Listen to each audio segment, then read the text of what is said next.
अरे जब कोई और सरकार होती है तो यही प्रधानमंत्री जी और यही इन देश के जो हुक्मरान बैठे हैं यही इन देश के किसानों का आकर समर्थन करते हैं। जब कांग्रेस भूमि अधिग्रहण बिल लाई थी और पूरे देश का किसान सड़कों पर बैठा था तब राजनाथ सिंह कहते थे कि मेरे देश का किसान सड़कों पर है, मुझे संवेदना है। अरे माननीय प्रधानमंत्री झूठ बोलना बंद करो, अंबानी अडानी से बाहर निकलो और देश के किसान का मेरे मजदूर की आवाज सुनो जो आज चीख चीख कर सड़कों पर कह रही है कि हमें हमारा हक दे दो, हमें हमारे न्याय दे दो। नमस्कार, सत श्री अकाल, आदाब, बहुत बहुत स्वागत है आपका हमारे कार्यक्रम तहकीकात हर खबर की। और मैं आपके साथ हर बार की तरह सुष्मिता तिवारी। हमारे साथ कुछ युवा जुड़ रहे हैं। गाजीपुर बॉर्डर पर इस वक्त हम मौजूद हैं। पहली तो बात, मोदी जी किसानों के लिए भावुक नहीं हुए, भावुक हुए हैं वो गुलाम नबी आजाद जी के लिए। और हम प्रधानमंत्री से पूछना चाहते हैं कि प्रधानमंत्री जी ने इन पहले तो किसानों को आंदोलन जीवी कहकर जो इनका अपमान किया है, हम पूछना चाहते हैं कि वो भारतीय जनता पार्टी के प्रधानमंत्री हैं या इस देश के प्रधानमंत्री हैं। अगर वो भारतीय जनता पार्टी के प्रधानमंत्री है तो इस देश की जनता 2024 में जवाब देने का काम करेगी। और अगर देश के प्रधानमंत्री हैं तो माननीय प्रधानमंत्री जी, आपने किसानों को आंदोलन जीवी कहकर उन सभी आंदोलनकारियों का नाम बदनाम किया है जिन्होंने देश की आजादी में शहीद भगत सिंह हो, सुखदेव हो, राजगुरु अशफाक उल्लाह खां, रामप्रसाद बिस्मिल, राजेंद्र लाहिड़ी, नेताजी सुभाष चंद्र बोस और गांधी जी, वे सभी आंदोलनकारी थे। उन्होंने देश की आजादी के लिए आंदोलन चलाए। क्या वे भी आंदोलन जीवी थे? और माननीय प्रधानमंत्री जी, आपने भी राम मंदिर के लिए बड़े बड़े आंदोलन किए हैं, क्या आप भी आंदोलन जीवी हो?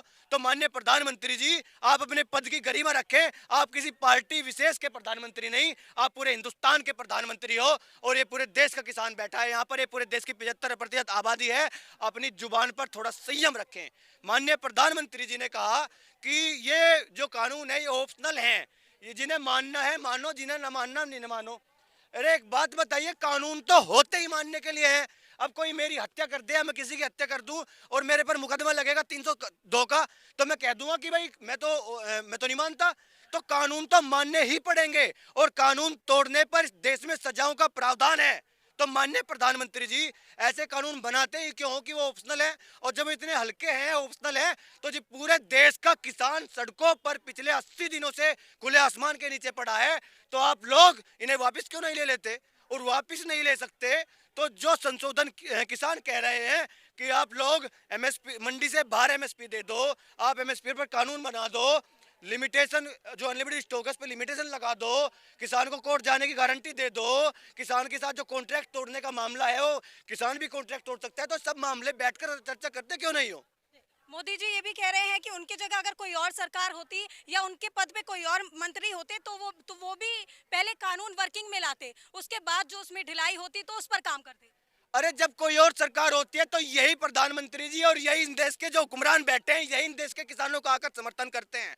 जब कांग्रेस भूमि अधिग्रहण बिल आई थी और पूरे देश का किसान सड़कों पर बैठा था तब राजनाथ सिंह कहते थे कि मेरे देश का किसान सड़कों पर है, मुझे संवेदना है।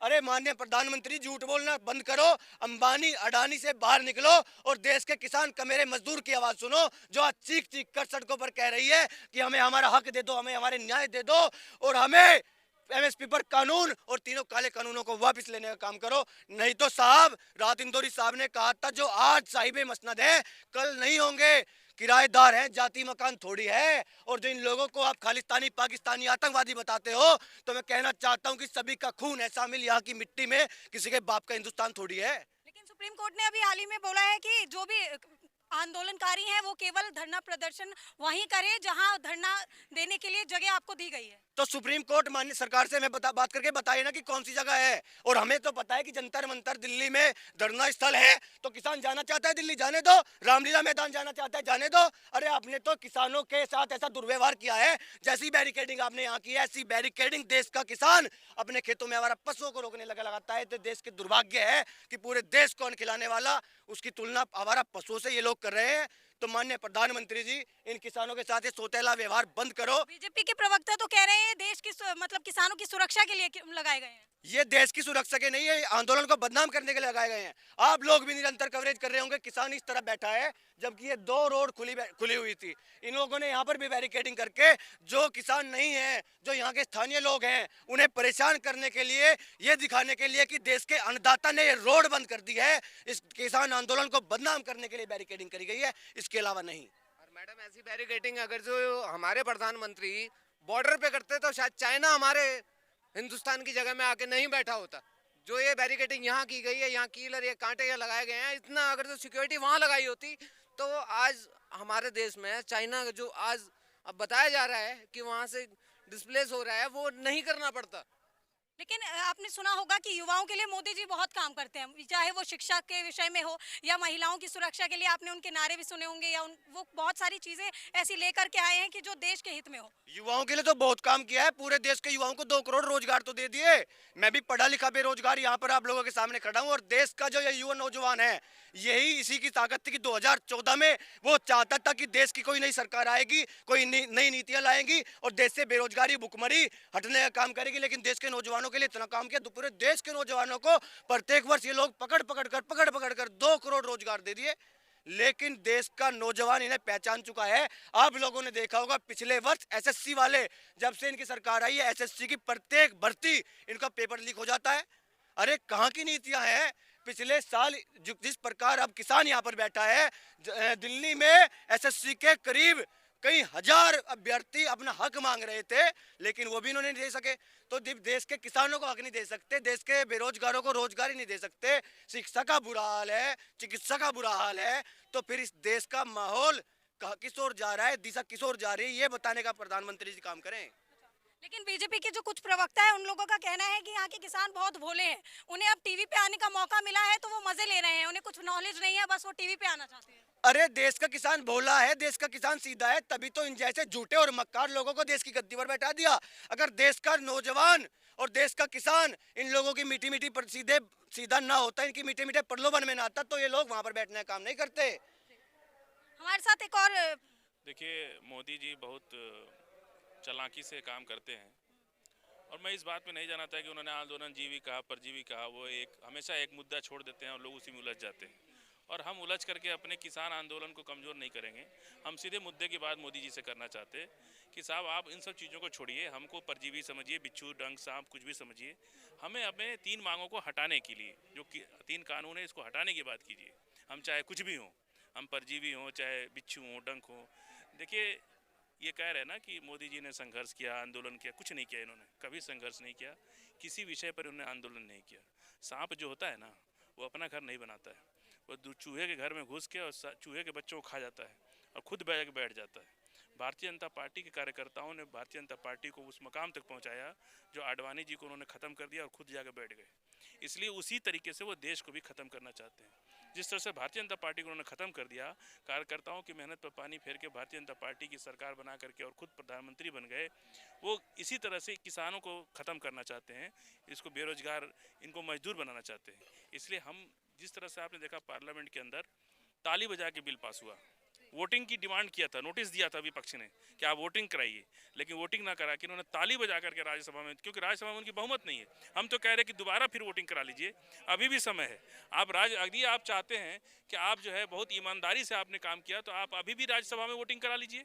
आप प्रस्ताव नोटिस, विपक्ष ने दिया है नोटिस, आप उस पर बुलाइए सबको और वोटिंग कराइए। ये कानून अभी पास नहीं हुआ है, ये जबरदस्ती का कानून पास हुआ है, चोरे चोर मौसियावत भाई वाली बात हो गई है।